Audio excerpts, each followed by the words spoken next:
함께 말씀 보겠습니다. 여호수아 9장 22절에서 27절입니다. 여호수아 9장 22절에서 27절까지 말씀을 우리 교독하시고 마지막 27절 한 목소리로 읽겠습니다. 여호수아가 그들을 불러다가 말하여 이르되 너희가 우리 가운데에 거주하면서 어찌하여 심히 먼 곳에서 왔다고 하여 우리를 속였느냐?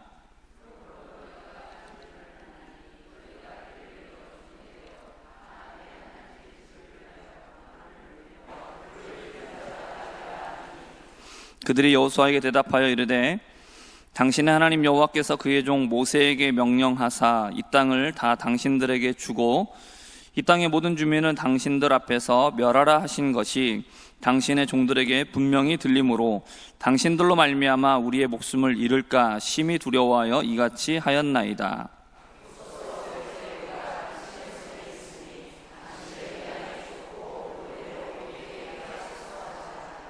여호수아가 곧 그대로 그들에게 행하여 그들을 이스라엘 자손의 손에서 건져서 죽이지 못하게 하니라. 그날에 여호수아가 그들을 여호와께서 택하신 곳에서 회중을 위하여 여호와의 제단을 위하여 나무를 패며 오늘까지 이르니라. 아멘. 오늘 말씀의 제목은 간절해야 얻을 수 있다입니다.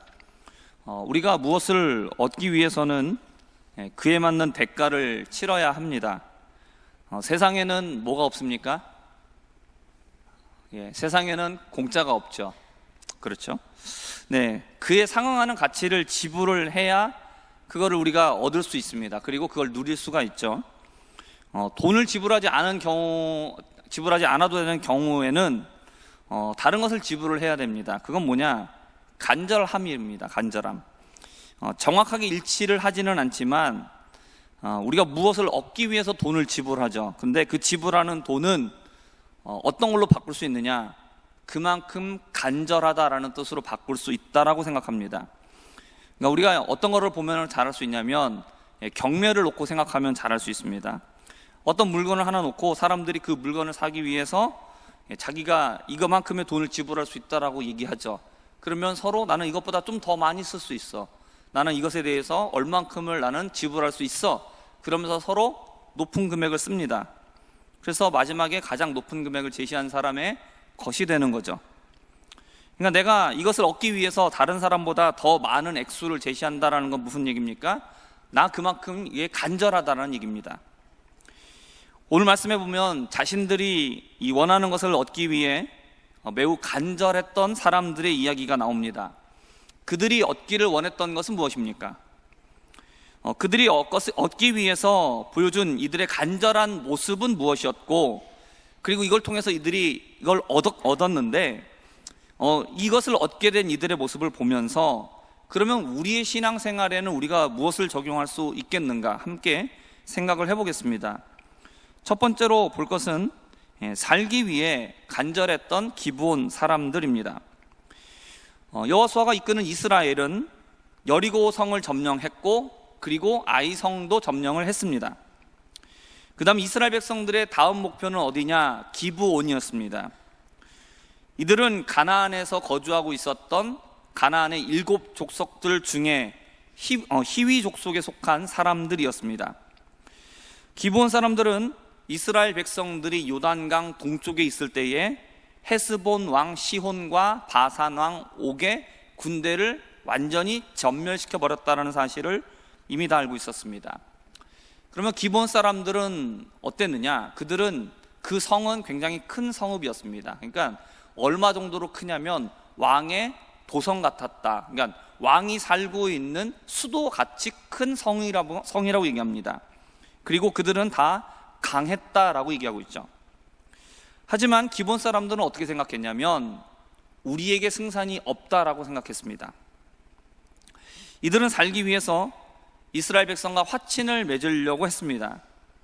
하지만 이스라엘의 하나님 여호와는 어떻게 하셨느냐? 가나안 땅에 살고 있는 모든 사람들을, 모든 족속을 이스라엘 백성에게 주었습니다.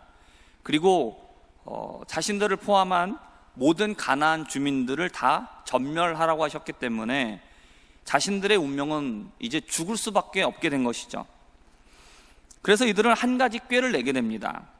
그것은 사신들의 행색을 멀리에서부터 온 것처럼 꾸미는 것이었죠.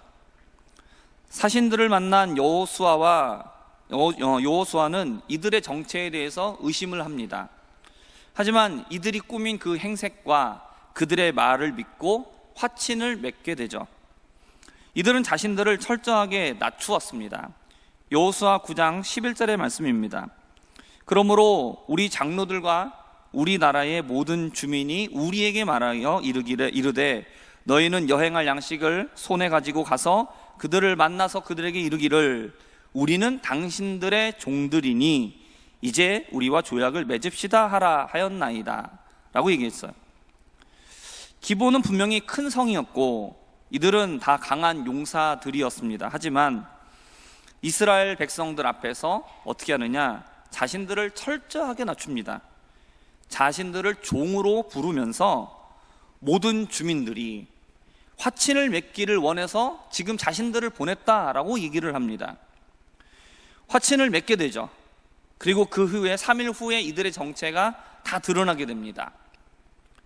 그래서 어떻게 했냐면 여호와의 이름으로 맹세를 해버렸기 때문에 죽일 수가 없는 거예요. 그러나 여호와의 명령대로라면 또 이들을 죽여야 되는 것이 맞는 거죠. 그래서 결국은 어떻게 하느냐, 죽일 수는 없어서 이들을 성막에서 제사에 필요한 나무를 패고 물을 깃는 일을 시키게 됩니다. 하지만 이들은 이 모든 것을 전부 다 순순히 받아들이게 되죠. 그러면 기본 사람들이 이렇게까지 하면서 간절하게 원하는 것은 무엇이었을까요? 그것은 자신들의 생명이었습니다.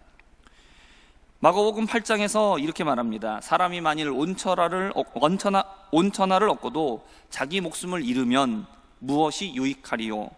사람이 무엇을 주고 자기 목숨과 바꾸겠느냐라고 말씀합니다. 세상에 살고 있는 모든 사람들에게 공통적으로 가장 중요한 것은 생명입니다. 세상의 모든 것을 얻는다 해도 자신의 목숨을 잃게 된다라면 그 모든 것은 아무런 유익이 없습니다. 우리가 쉽게 얘기해서 세상에서 그 많은 모든 것을 얻으려고 하는 이유는 뭡니까? 나의 생명 때문에 그래요. 그렇죠? 우리가 세상에 살면서 그것을 가지고 유익을 얻기 위해서 그 모든 것을 얻으려고 하는 겁니다. 그렇기 때문에 그 모든 것을 얻어도 생명이 없으면 아무것도 없죠. 아무런 유익이 없습니다.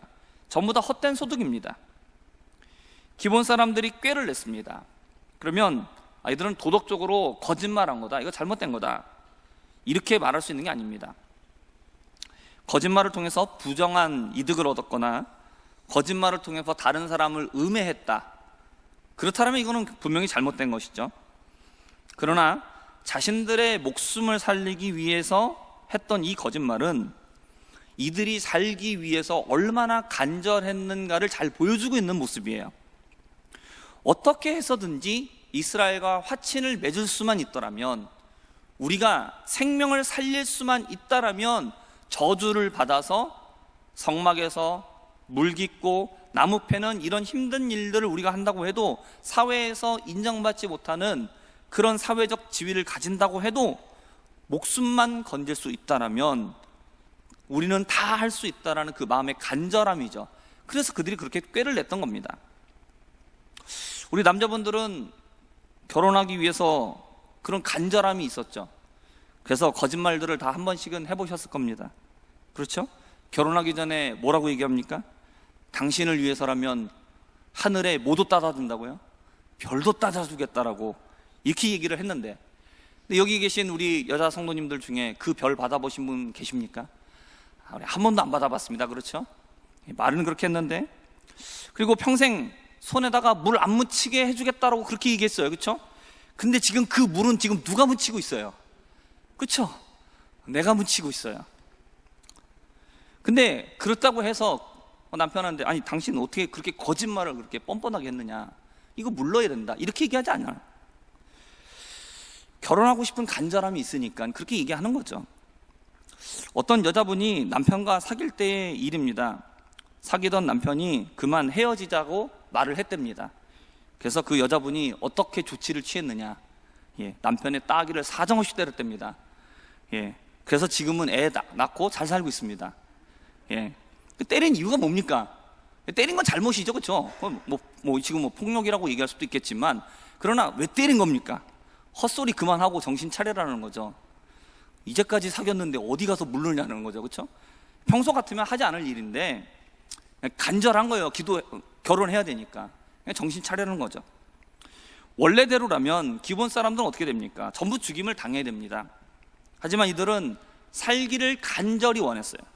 그래서 거짓말을 하면서라도 그들은 화친을 맺었습니다. 결국은 이들은 죽임을 당하지 않게 된 것입니다. 이들에게는 그런 간절함이 있었던 거예요. 목숨이 달린 일 아닙니까? 그렇다면 얼마나 간절하겠습니까? 사랑하는 성도 여러분, 우리가 기도할 때에 이렇게 기도할 수 있게 되기를 바랍니다. 지금 오늘 이 자리에 있는 우리에게 주님이 나타나셔서 오늘 너희들이 기도하는 이 기도를 보고 너희들이 얼마나 간절한지를 내가 보고 오늘 천국 티켓을 결정하겠다. 그런다면 어떻게 기도하시겠습니까? 말 안 해도 뻔한 거 아니겠습니까? 목숨 걸린 일 아닙니까? 기본 사람들은 어떤 거예요? 자기 목숨이 걸린 일이에요. 그렇기 때문에 간절했던 거죠. 어떻게든 자신의 생명을 살리고자 했던 겁니다. 그래서 결국은 그렇게 간절하게 방법을 찾고 도움을 구하고 그렇게 해서 이들은 죽임을 당하지 않게 된 것입니다. 두 번째로 우리가 생각해 볼 겁니다. 천국을 소유하는 일에도 간절함이 필요합니다.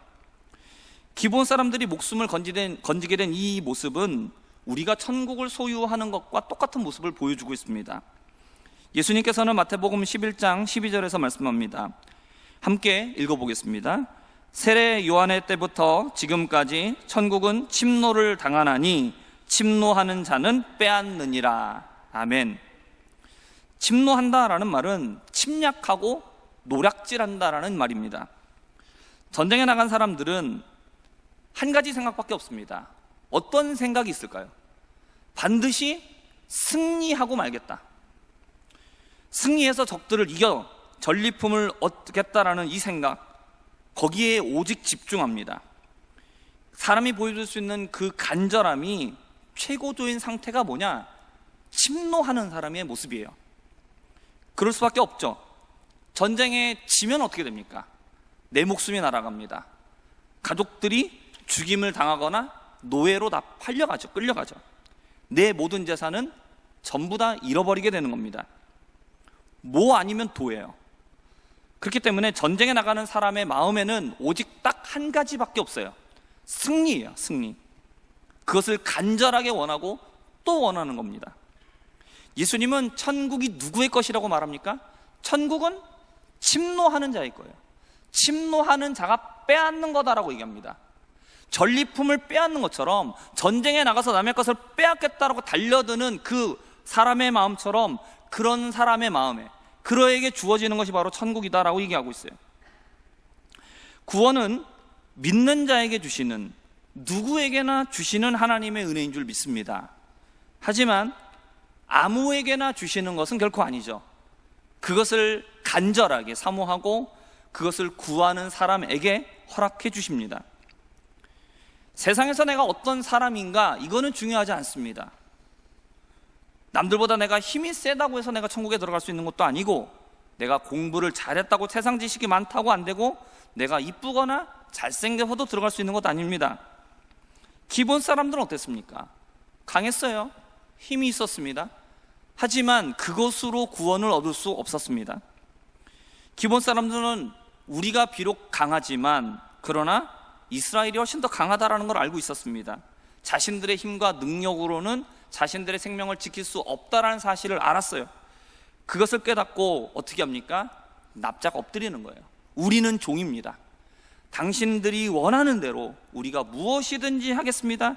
우리가 하나님 나라에 들어갈 수만 있다라면, 우리의 생명을 살릴 수만 있다라면 어떤 것이든 하겠습니다. 이런 모습이 우리에게 있어야 됩니다. 나는 하나님의 종입니다. 하나님이 나의 주인이십니다. 내 모든 인생, 내 모든 것 주님께 맡기겠습니다. 나무를 패라고 하면 나무를 패고 물을 기르라고 하면 물 깃겠습니다. 어떤 것이든 내게 말씀하시든 내가 그거 다 하겠습니다. 이러한 믿음의 고백, 겸손한 고백이 우리 가운데 있기를 주님의 이름으로 축복합니다. 시편 84편 10절의 말씀입니다. 주의 궁정에서의 한 날이 다른 곳에서의 첫날보다 나은즉 악인의 장막에 사는 것보다 내 하나님의 성전 문지기로 있는 것이 좋사오니 라고 말씀하고 있어요. 세상에서 가지고 있는 것을 다 버린다 할지라도 우리가 만족하는 이유가 뭡니까? 예수 믿는 사람이 세상에 모든 것이 없다 할지라도 내가 기뻐하고 감사하고 찬양할 수 있는 이유가 무엇입니까? 그것은 목숨을 건졌기 때문입니다. 그렇게 목숨을 건진 사람들은 세상에서의 첫날보다, 천일보다 더 좋은 하나님의 나라, 하나님의 나라에서 하루라도 있다라면 그것이 더 좋다라는 것, 그것을 알기 때문에 내가 목숨을 구원받고 하나님 나라에 들어갈 수 있게 되었기 때문에 기뻐하는 거예요. 악인들과 함께 이 세상에서 세상의 것을 가지고 세상의 낙을 누리면서 악인들과 함께 사는 것보다 내가 하나님의 나라에서 비록 아주 작은 일이라 할지라도 내가 그 일을 하면서 감당하면서 살아가는 것이 훨씬 더 복되고 그것이 더 기쁘다라는 것을 아는 것이죠. 이러한 기쁨과 복을 깨닫는 사람만이 천국에 대한 간절함을 가질 수 있습니다. 천국은 침노하는 자의 것입니다. 그것이 얼마나 귀중한지를 깨닫고 내가 그것을 스스로 가질 수 없음을 알기에 하나님께 메어 달리고 엎드려서 간절하게 구하는 자, 이러한 간절함이 우리에게 있기를 주님의 이름으로 축복합니다. 세 번째로 우리가 생각해 볼 것은 기도 응답도 간절함이 필요하다라는 겁니다. 마태복음 15장을 보면 예수님께서 두로와 시돈 지방으로 가시게 됩니다. 거기에서 가나안 여자를 하나 만나게 되죠. 그녀에게는 귀신 들린 딸이 있었습니다.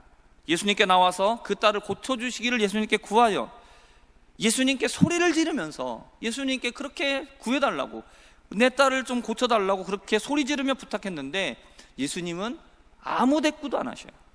쳐다도 안 보셔요. 대답도 없으셔요. 그러면서 예수님이 나중에 한마디 하십니다. 나는 이스라엘의 잃어버린 양 외에는 다른 데로 보내심을 받지 않았다라고 말씀을 하십니다. 그런데 그녀는 어떻게 합니까? 예수님 앞에 이번에는 엎드려 절을 합니다. 그러면서 제발 내 딸을 고쳐달라고, 도와달라고 간구하여. 근데 예수님은 이러한 그녀의 모습을 보면서 이전보다 더 심한 말씀을 하십니다. 마태복음 15장 26절입니다. 대답하여 이르시되 자녀의 떡을 취하여 개들에게 던짐이 마땅하지 아니하니라. 개 같은 이방인들에게는 줄 것이 없다, 자녀의 몫을 줄 이유가 없다라고 하시는 이 대답은 정말 이게 예수님이 하신 말씀이 맞나라는 생각이 들 만큼 정말 냉혹한 이야기죠. 그때 돌아온 여자의 대답이 무엇이었습니까? 15장 27절의 말씀을 함께 읽어보겠습니다. 여자가 이르되 주여 올소이다마는 개들도 제 주인의 상에서 떨어지는 부스러기를 먹나이다 하니 아멘. 이 여자는 예수님의 말씀을 부정하지 않았습니다. 예수님의 말씀이 틀린 건 아닙니다. 그렇죠? 자녀의 떡을 취해서 개들에게 던지는 사람은 아무도 없어요.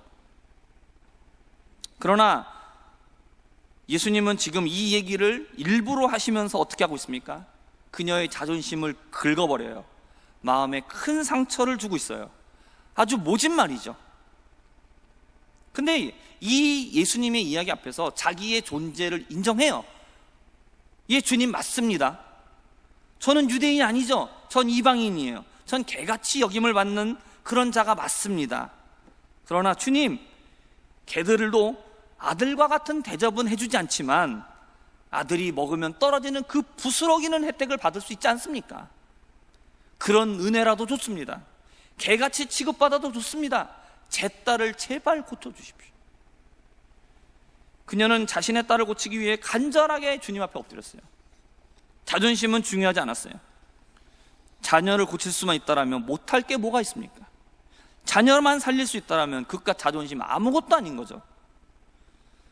오직 자녀를 고치겠다는 간절한 그 마음 하나만으로 여자는 계속해서 예수님께 엎드리며 간구했습니다. 마지막에 예수님께서 말씀하시죠. 뭐라고 말씀하십니까? 너의 믿음이 크다, 너의 소원대로 될 것이다 라고 말씀하셨습니다. 예수님께서 이 말씀을 하실 때에 그 딸의 귀신이 떠난 줄 믿습니다. 사랑하는 성도 여러분, 지금 우리는 얼마나 간절하게 기도하고 있습니까? 만약 여러분이 하나님이라면 기도하는 여러분의 모습을 보고 내가 응답해 줘야 되겠구나, 저 간절한 기도, 정말 내가 저 기도를 내가 들어줘야 되겠구나 라고 응답을 생각을 하시겠습니까? 아니면 아직 간절함이 모자라구나, 그냥 지나가실 것 같습니까? 열왕기하 2장에는 하늘로 부르심을 받게 된 엘리야를 쫓아다니는 엘리사 선지자의 이야기가 나옵니다.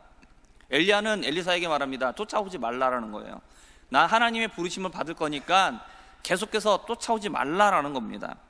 엘리사가 뭐라고 말합니까? 당신을 떠나지 않겠습니다. 그러면서 3번이나 맹세하면서 엘리야를 쫓아다닙니다. 처음에는 길갈, 베델, 여리고, 그리고 요단까지 가는 곳마다 엘리야는 어떻게 하느냐, 엘리사를 그냥 머물러라고 얘기합니다. 쫓아오지 말라고 얘기하고, 그때마다 엘리사는 뭐라고 얘기하느냐, 제가 끝까지 쫓아가겠습니다. 반드시 당신과 함께 하겠습니다. 악착같이 죽어라고 쫓아다니는 거예요. 그러한 끝까지 따라오는 엘리사를 보고 마침내 엘리야가 물어봅니다. 열왕기하 2장 9절의 말씀입니다. 건너매 엘리야가 엘리사에게 이르되 나를 내게서 데려감을 당하기 전에 내가 내게 어떻게 할지를 구하라. 너가 구하는 게 뭐냐라는 거예요. 왜 이렇게 나를 계속해서 쫓아오냐라는 거죠. 왜 자꾸 가라고 하는데도 불구하고, 내치는데도 불구하고 왜 자꾸 계속해서 쫓아오냐라는 거죠. 너가 원하는 게 뭐냐, 너가 원하는 게 있으니까 지금 쫓아오는 거 아니냐라는 거죠. 엘리사가 이르되 당신의 성령이 하시는 역사가 갑절이나 내게 있게 하소서 하는지라. 아멘. 엘리사가 구한 것은 무엇입니까? 갑절의 능력이에요. 엘리야 선지자 당신에게 있는 그 성령의 능력을 내게 갑절이나 더하게 하여 주옵소서 라고 그렇게 구하고 있는 것이죠. 그러나 이건 엘리야가 줄 수 있는 게 아니죠. 그렇기 때문에 엘리야는 내가 주겠다라고 대답을 차마 할 수 없습니다. 얘기하는 게 뭡니까? 나를 오늘 데려가게 하시는 모습을 너에게 보여주신다라면 너의 간구대로 이루어질 것이다 라고 말합니다. 두 사람이 길을 가던 중에 불세례와 불말이 두 사람을 갈라놓습니다. 그리고 엘리야는 회오리 바람과 함께 하늘로 올라가게 될 때에 엘리사가 그 장면을 목격합니다. 그러면 남겨진 엘리사에게 그가 구했던 그 성령의 능력은 어떻게 되었을까요? 열왕기하 2장 14절과 15절의 말씀입니다. 함께 읽어보겠습니다. 엘리야의 몸에서 떨어진 그의 겉옷을 가지고 물을 치며 이르되 엘리야의 하나님 여호와는 어디 계시나이까 하고 그도 물을 치매 물이 이리저리 갈라지고 엘리사가 건너니라. 맞은편 여리고에 있는 선지자의 제자들이 그를 보며 말하기를 엘리야의 성령이 하시는 역사가 엘리사 위에 머물렀다 하고 가서 그에게로 나아가 땅에 엎드려 그에게 경배하고. 아멘. 끝까지 엘리야를 따라가면서 간절하게 성령의 능력을 구했던 엘리사에게 하나님께서 응답하신 줄 믿습니다. 그가 구한 대로 성령의 능력이 임했어요. 그리고 이후에 엘리사는 힘있게 선지자로서 자신의 역할을 잘 감당했습니다. 엘리사는 선지자였습니다. 그러나 그에게 능력이 임한 이유는 무엇 때문입니까? 그가 간절히 구했기 때문입니다. 나는 하나님이 선택한 선지자네 하면서 가만히 앉아 있었다라면, 오지 말라고 엘리야가 말하니까 그렇습니까? 그러면서 그냥 그 자리에 그대로 주저앉아 버렸다라면 그에게 능력은 임하지 않았을 겁니다. 엘리사는 죽으면 죽었지 절대로 당신을 떠나지 않겠습니다. 맹세하며 악착같이 포기하지 않은 그의 간절한 기도가 있었기 때문에 하나님께서는 엘리사에게 응답하신 겁니다. 사랑하는 성도 여러분, 오늘 우리는 기도회에 왔습니다. 우리 왜 왔습니까? 집보다 교회 에어컨이 너무 시원해서요. 시원하죠, 그렇죠? 그러나 우리는 기도하러 온 줄 믿습니다. 그러면 우리는 어떻게 기도해야 되겠습니까? 대충 한두 마디 하다가 얼른 자리를 떠나는 성도와 끝까지 엉덩이를 붙이고 앉아 매달리면서 기도하는 성도 중에 하나님이라면 누구에게 응답하실 것 같습니까? 누구에게 응답해 주어야 하나님은 좋으신 분이 맞습니까? 간절하게 기도하는 사람인 줄 믿습니다. 그러면 애시당초 우리는 어떤 마음을 먹고 기도를 시작해야 되겠습니까? 어떻게 기도해야 되겠습니까? 간절한 마음을 가지시기 바라요. 간절함이 없는 기도는 하나마나예요. 그렇게 앉아있다 가려면 어떤 면에서는 차라리 안 나오는 게 나을 수도 있습니다. 물론 은혜의 자리에 나오게 되면 은혜를 받을 수 있어요. 그런 마음이 없어도, 사모하는 마음이 없어도, 간절한 마음이 없다가도 하나님께서 그 은혜의 자리에 왔을 때 주시는 은혜를 받을 수 있어요. 그렇죠? 뭐 집에서 TV 보고 있다가 은혜 받는 사람은 아무도 없어요. 예, 기도하는 자리에, 은혜 받는 자리에 나와가지고 졸다 은혜 받는 사람은 있어도 제정신 가지고 TV 보다가 은혜 받는 사람은 없어요. 그러나 여기에서 제가 드리고자 하는 이야기는 뭡니까? 간절함이 없이 그냥 하는 둥 마는 둥 하는 그런 기도를 통해서 우리가 응답받기란 정말로 어렵다라는 거예요. 제가 이 말을 하는 게 뭡니까? 어떤 이유입니까? 기도하러 나오지 마시라고, 그냥 그렇게 기도할 거면 나오지 마세요, 이렇게 얘기하기 위해서 지금 이 말씀 드리는 거 아니지요? 왜 이 얘기를 하는 겁니까? 나왔으면 간절하게 기도하자는 얘기입니다. 우리가 나왔으니까 그냥 이 시간 보내면 안 됩니다. 기도하러 나왔잖아요. 그렇다면 어떻게 기도해야 됩니까? 간절하게 기도해야 됩니다. 사랑하는 성도 여러분, 이 시간 우리가 나왔지 않습니까? 응답받는 기도를 드리시게 되기를 바랍니다. 하나님께서 우리에게 응답해 주실 수 있도록 그렇게 간절한 기도를 드리실 수 있는 우리가 되기를 바랍니다. 하나님이 금방 응답 안 해주실 수도 있어요. 예수님 어떻게 하십니까? 가나안 여자 어떻게 합니까? 계속해서 내쳐요. 계속해서 밀어내요. 엘리야 뭐라고 얘기합니까? 여기 남아라, 여기 남아라, 여기 남아라, 계속 얘기해요. 그게 뭐 때문에 그런 겁니까? 그의 본심이 뭐냐라는 거예요. 너의 중심이 뭐냐라는 거예요. 엘리사 너의 중심이 뭐냐라는 거죠. 그냥 선지자니까, 하나님의 성도니까, 하나님의 자녀니까 그냥 응답 다 해줄 거라고 생각하느냐? 그게 아니라는 거죠. 너의 마음에 간절함이 있느냐라는 거죠. 이 시대를 담당할 수 있는 그런 간절한 마음이 있느냐? 능력을 사모하는 마음이 있느냐? 네가 하나님의 성도로서, 하나님 택하신 자녀로서 이 세상을 싸워 이길 수 있도록, 이 세상을 정말 감당하길 원하는 그런 마음이 너에게 있느냐라는 거예요. 너의 마음의 중심이 뭐냐라는 거죠. 그러니까 하나님은 계속해서 뭐라고 얘기했어요? 계속해서 밀쳐내는 거예요. 우리의 중심이 무엇인지 보기 위해서. 그것 때문에 실망하지 마시기 바라요. 그것 때문에 제풀에 꺾이지 마시기를 바라요.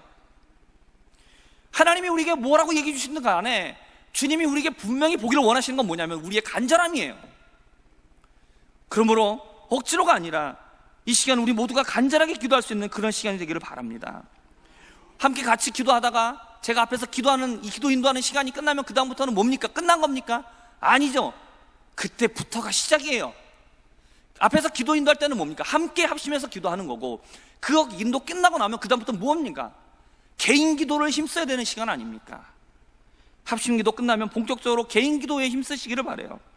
사랑하는 성도 여러분, 한번 따라해 주시기 바랍니다. 간절해야 얻을 수 있습니다. 우리 모두 다 이렇게 주님 앞에 간절하게 기도할 수 있게 되기를 바랍니다.